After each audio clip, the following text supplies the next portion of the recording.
আমন্ত্রণ জানাচ্ছি বিসিএন আপডেটে। প্রায় ৩০ বছর পেরিয়ে গেলেও বাংলা চলচ্চিত্রের অমর নায়ক সালমান শাহকে ঘিরে রহস্যের যেন শেষ নেই।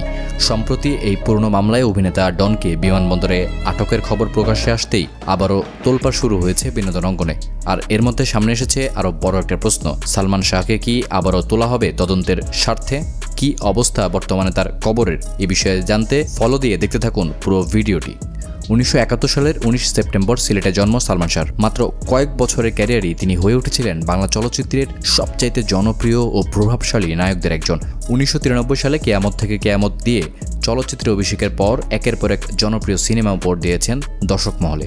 অভিনয় স্টাইল আর ব্যক্তিত্বে তিনি এতটাই আলাদা ছিলেন যে মৃত্যুর প্রায় 30 বছর পর নতুন প্রজন্মের কাছেও তার জনপ্রিয়তা অটুট। কিন্তু 1996 সালের 6 সেপ্টেম্বর তার চলে যাওয়ার পর শুরু হয়েছে অসংখ্য প্রশ্নের। তাকে নিয়ে রহস্যের যেন কমতি নেই।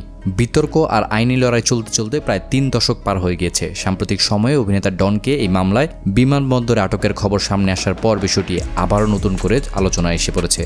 তবে মনে রাখতে হবে, মামলার অভিযোগটি এখনও আদালতে আইনি প্রক্রিয়ায় চলছে।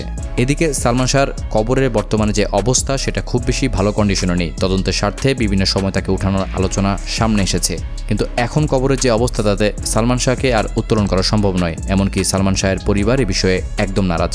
অনেক ভক্ত সমর্থকের দাবি এই বিষয়টি আবারও ঘটলে দেশের ভিতর ধর্মীয় অনুভূতিতে আঘাত হানবে এবং ব্যাপক সমস্যা সৃষ্টি হতে পারে বিনোদন পাড়ায়। তাহলে প্রশ্ন একটাই, 30 বছর ধরে চলা সালমান শাহর এই রহস্যের শেষ কোথায়? নতুন করে শুরু হওয়া তদন্ত আইনি প্রক্রিয়া কি একদিন সব প্রশ্নের উত্তর দিতে পারবে, নাকি এই অমর নায়ককে ঘিরে রহস্য আরও দীর্ঘ হবে? আপনার কি মনে হয়? কমেন্টে জানাতে ভুলবেন না। এতক্ষণ সঙ্গে থেকে ভিডিওটি দেখার জন্য আপনাকে ধন্যবাদ।